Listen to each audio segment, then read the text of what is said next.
normal porque así es el Señor, ¿no?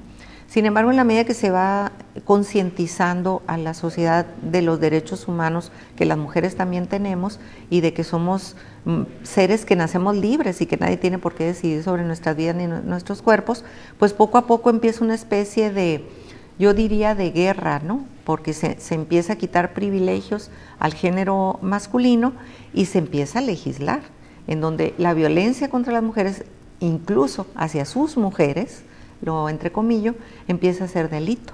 Claro. Y además del ámbito penal. Entonces, yo creo que esto ha evolucionado hacia un punto en el que Sonora pues no era ajeno, ¿no? O sea, Sonora también decía, no, es que en mi estado no hay feminicidio, porque feminicidio es cuando asesinan y violan a una mujer, cuando violan y asesinan a una mujer y la avientan en algún lote baldío o en algo. Y resulta que ese es un tipo de feminicidio, pero también hay el feminicidio familiar y el feminicidio íntimo, que es este de pareja, ¿no? Ok. El Observatorio Ciudadano Nacional del Feminicidio, ¿cómo participó en esta iniciativa de la tipificación? Pues participó en una forma muy cercana, porque encabezamos la campaña por la tipificación y pudimos afortunadamente pues exponer una propuesta de tipo penal. Quedó la propuesta incluso con más supuestos. En Sonora es el estado donde el tipo penal contiene más supuestos o hipótesis, son 8, es el que tiene más.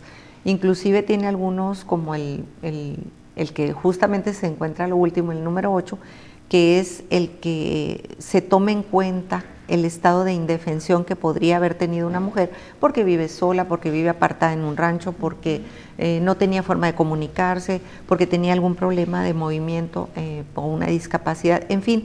Y eso es muy importante y muy interesante porque efectivamente muchos feminicidios se cometen aprovechándose de esa situación, ¿no? Entonces, el tipo penal de Sonora, digamos, es ejemplar porque contiene los del Código Penal Federal y además innovó con otros supuestos, ¿no? Y hay que recordar siempre que no es necesario que se cumplan los 8 supuestos, porque a veces hay confusión en ese sentido.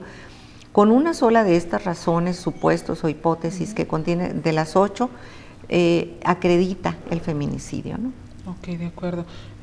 ¿Cuánto tiempo, creo que nos los comentó al inicio, del cuánto tiempo fue necesario para que se llevara a cabo la tipificación del feminicidio? Poco más de 2 años en que hicimos la primera propuesta, el primer acercamiento.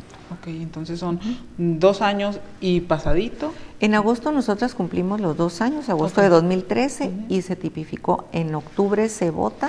Y en noviembre, bueno, a principios de noviembre y finales de noviembre ya se publica y entra en vigencia el 28 de noviembre de 2013. Ok, entonces ya para cerrar todo este espacio de lo que hemos estado comentando, ¿cómo identificamos o bien cómo se determina entonces si es un feminicidio o es un asesinato?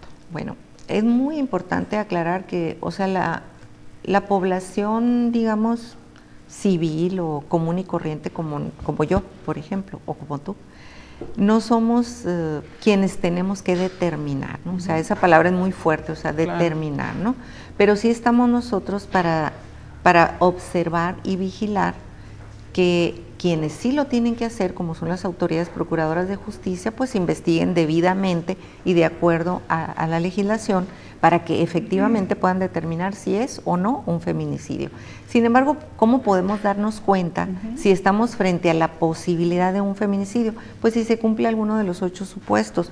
Aquí los tenemos a la mano, por ejemplo, que la víctima presente signos de violencia sexual de cualquier tipo, no que sea violada, víctima de violencia sexual, que puede ser de varios tipos. Y generalmente las mujeres a las que las tiran, generalmente tienen algún signo de violencia sexual. A la víctima se le hayan infligido lesiones o mutilaciones infamantes o degradantes previas o posteriores a la privación de la vida o actos de necrofilia. Las lesiones infamantes o degradantes son las que dejan marca, porque generalmente es un cuchillo y deja a profundidad. A muchas mujeres se les asesina y después al cuerpo se les sigue lacerando. Existen antecedentes o datos de cualquier tipo de violencia en el ámbito familiar, laboral o escolar del sujeto activo en contra de la víctima. Muchos hombres no llegan, digamos, las mujeres a denunciarlos, pero sabía el vecino, sabía la vecina, sabía la mamá, hicieron ellas algún reporte, hablaron al 066, ¿hay algún dato que nos dice que hay un antecedente? Maestra, seguimos, nos Claro sigue compartiendo después de un pequeño espacio. Quédese con nosotros y regresamos.